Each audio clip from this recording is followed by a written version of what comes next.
this, right? Yeah, I mean, every game we come into it wanting to win. So I feel like we're a little disappointed not to get the 3 points here.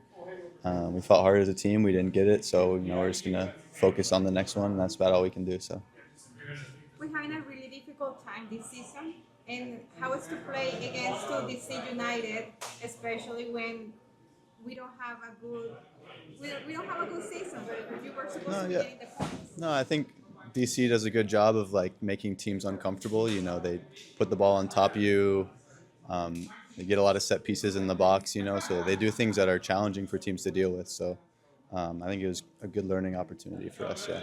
Brian, can you give us a little glimpse about what was said at halftime? I mean, it felt like Miami were lucky to only be down 1-0 at halftime, whereas at the end of the second half, DC were kind of clinging on for dear life, and Miami could have very well scored more than one goal in the second half. What was the vibe shift in the halftime, and overall, how important was the discussion from Mascherano? Yeah, I mean, I feel like every game there's swings of momentum, right? Like there's going to be periods in the game where one team's doing better than the other, and halftime was a good opportunity for us to reassess where we were at, and we made a couple of changes, and I think that helped us in the second half, and we had some fresh legs come on, some subs that made a difference too. So I think it's a combination of things, but yeah. Brian, I just want to ask, with the amount of games that you guys have played as throughout the short term, going from playing League Cup quarterfinal to tonight's game, now playing another League Cup semifinal, what's the importance of the team rotation going into the final stretch of the season for Inter Miami? Yeah, I mean, it's hard because we have all these different competitions and we want to win all of them. Like we want to win the Supporters Shield, we want to win the Leagues Cup, but at the same time, yeah, you have to manage minutes and go about it that way. So, everyone on the team's trying to make an impact when they get their opportunity, and that's about it. Yeah. Mashi pointed out that you guys have already played a season, essentially. I think 41 matches.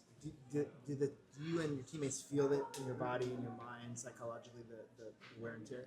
Yeah, I mean, the MLS is a very long season. I mean, most soccer leagues compared to other leagues are very long seasons. We get in January, and if you make it all the way to MLS Cup, it's into December. So, that's almost 11 months of going, practicing, most days and playing, like you said, playing a ton of games. So, it does add up, but like you got to fight through it. Like if you want to be champions, you got to have that mental strength. So that's what we're focused on right now. Yeah. Ryan, a quick question. Mascherano spoke in the press conference about making like 8 changes to the lineup today. What was that message to all of you who started for in a while, and how did you feel out there today?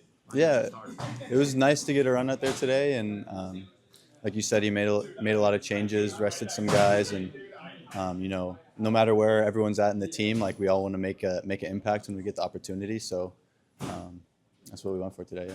And lastly, what does it feel to play with superstars like Messi, Alba, Busquets, all these big names? Yeah, I mean, it's a really cool experience. Obviously, like a lot of us watched them growing up and didn't really think we'd be in a position where we're playing with them. You know what I mean? So it's really cool to be training with them every day, be in the locker room with every day.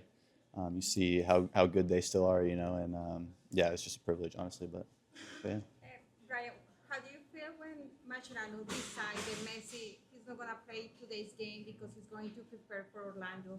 And do you think all of the games shouldn't be important and all of the players shouldn't play all of the games? Yeah, I mean, it's hard. I don't really have much control over those kind of situations, and as a team, we would love if he was out there every game, but that's not entirely possible. So we just kind of leave those decisions up to the coaches and the medical staff, and we do our part. So yeah. Were you surprised at all with DC's starting performance? I mean, obviously, been one of the worst teams in the league this season, but it seems like they had you guys on the back burner for the first 45. What did you make of their performance? Did they exceed your expectations? I mean, every team in this league is a good team. I think every team's capable of putting together a performance to get wins, and I mean, I know DC's have a rougher year compared to most, but I mean, you can see they still have quality and they still have good patches and things like that. So I wouldn't talk bad about them like that. So yeah. You guys really get everyone's best game, right? Yeah, I mean that's part of it when we have the players we have, but it's also a good thing. Brings out the best in us too. So Thank you, Ryan. cool. Thank you guys. Thank you so much. Appreciate it, guys. Take care.